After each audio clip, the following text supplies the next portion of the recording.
Mind Parachutes. À chaque idée, des nouveaux horizons.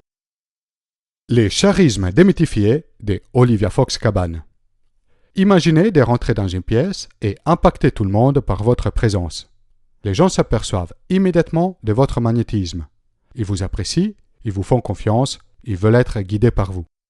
C'est ça l'effet des personnes charismatiques. Elles impactent leur entourage, elles impulsent de nouveaux projets, elles changent le monde. Le charisme n'est pas un don de naissance. Il est une compétence que chacun peut apprendre et affiner avec la pratique. Olivia Fox-Cabane a fait de l'art du charisme sa passion et sa carrière. Dans son livre « Les charismes démythifiés », elle partage les meilleurs outils pour développer son charisme personnel. Dans vos interactions avec les autres, augmenter votre charisme peut beaucoup impacter vos capacités de leadership. Des recherches montrent que les personnes qui suivent un leader charismatique sont plus performantes, trouvent un sens plus profond dans leur travail et ont davantage confiance en leur leader. Un comportement charismatique est constitué des 3 éléments essentiels: la présence, les pouvoirs et la cordialité. Ces 3 facteurs sont véhiculés par notre apparence et notre langage corporel, beaucoup plus que par les mots que nous utilisons. Nous pouvons donc influencer notre charisme à la fois par des comportements conscients et inconscients. Penser de pouvoir influencer son charisme uniquement par des gestes conscients est une erreur.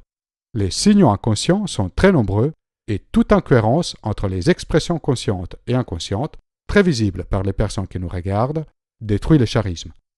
Il faut plutôt viser le développement du bon état mental. De cette manière, l'alignement entre notre langage corporel, nos mots et nos comportements est assuré.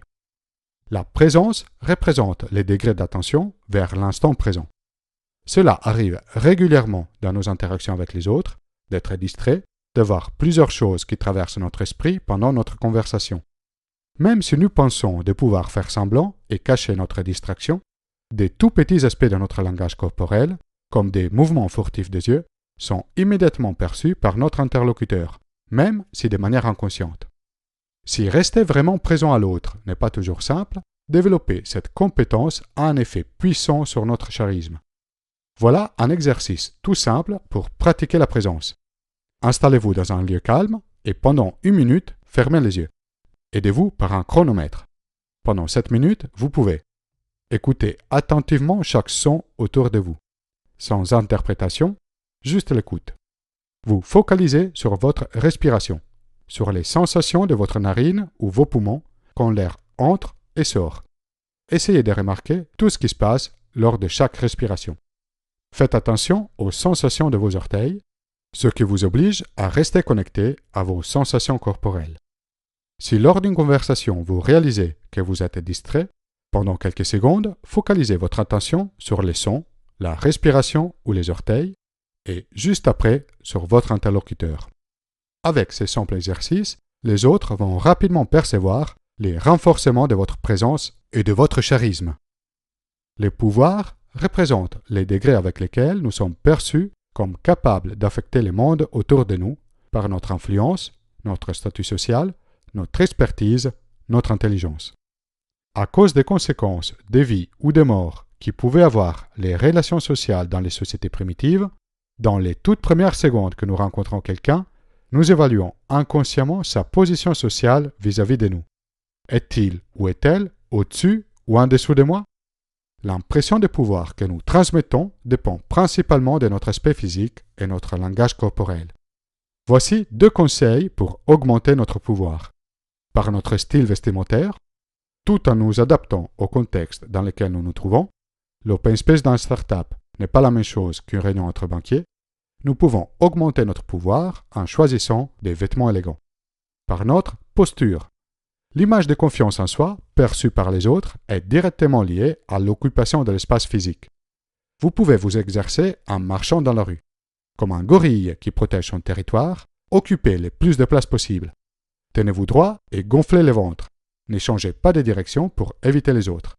Obligez-les à vous laisser la place. Vous verrez qu'ils vont s'esquiver sans faire attention. La cordialité, tout simplement, est la bonne volonté envers les autres.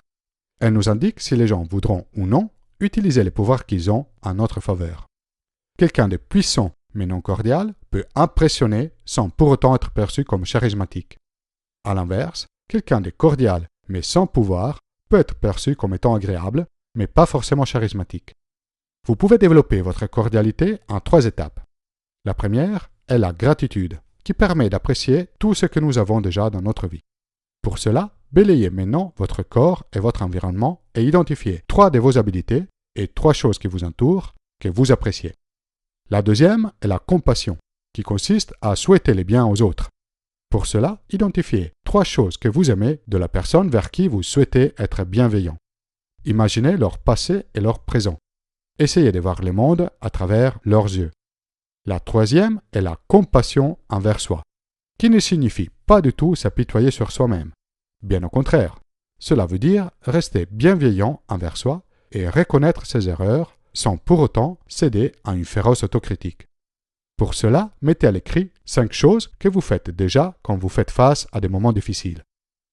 Bien d'autres approches au charisme sont possibles, mais l'association de présence, pouvoir et cordialité représente un des cadres les plus efficaces. Selon les différentes combinaisons possibles de ces 3 éléments, il est possible d'identifier 4 différents styles de charisme. Les focalisés. Ce style est fortement basé sur la présence, il est assez facile à atteindre, mais reste tout de même très puissant. Quand il est déployé, il aide les autres à se sentir écoutés, compris. Son expression passe en particulier par les yeux. S'il n'est pas accompagné d'un minimum de pouvoir et de cordialité, il peut devenir trop intense ou interrogatif. Des exemples de ces charismes sont Gandhi et Bill Gates. Le visionnaire. Ce style est basé sur la conviction et inspire la créativité et la collaboration au sein d'un groupe. Quand il est déployé, il aide les autres à se sentir certains, inspirés. Son expression passe particulièrement par la voix. Sans un minimum de vulnérabilité, il peut devenir trop zélé ou inspirer le fanatisme. Des exemples de ces charismes sont Jeanne d'Arc ou Martin Luther King. La gentillesse. Ce style est basé sur l'attention envers les autres. Quand il est déployé, il permet de la création de liens émotifs et d'une zone de sécurité. Son expression passe principalement par la voix et par les yeux. Sans une confiance suffisante, il peut amener à trop d'attachement et peut être inapproprié dans un contexte business. Des exemples de ces charismes sont les Dalai Lama et Mère Teresa. L'autorité. Ce style est basé principalement sur la confiance et projette un statut social élevé et une forte capacité à impacter ou à influencer les autres. Son expression passe d'abord par l'apparence physique et les comportements. Sans suffisamment de cordialité, il peut paraître arrogant et peut inhiber la pensée critique. Des exemples de ces charismes sont Winston Churchill et Michael Jordan. Selon votre personnalité, vos objectifs et les contextes dans lesquels vous vous trouvez, il y aura probablement un style de charisme mieux adapté que les autres. Vous pouvez tout à fait apprendre à les évaluer et à choisir celui que vous souhaitez utiliser. Vous savez désormais que vous pouvez apprendre et pratiquer ces comportements. Expérimenter avec ces éléments vous permettra d'accéder à différentes parties de votre personnalité, à mieux exprimer les qualités que vous possédez déjà. Le nombre d'outils et d'exercices présentés dans les livres « Le charisme démythifié » est très grand. Dans cette vidéo, je n'ai pu résumer qu'une toute petite partie. Si le sujet vous intéresse, si vous souhaitez apprendre à développer plus d'impact lors de vos interactions, je vous recommande vivement la lecture du livre. Vous serez ravi de votre investissement. Quels objectifs pourriez-vous atteindre avec une plus grande capacité à convaincre et à rassembler les personnes autour de vous? Comment pourriez-vous intégrer dans votre journée des exercices pour pratiquer votre présence, votre pouvoir et votre cordialité? Laissez un commentaire ci-dessous. Vous pouvez soutenir la production de Mind Parachutes en faisant une donation via le site Tipeee. Téléchargez la minecarte de cette vidéo et de toutes les vidéos précédentes depuis mon site internet mindparachutes.com.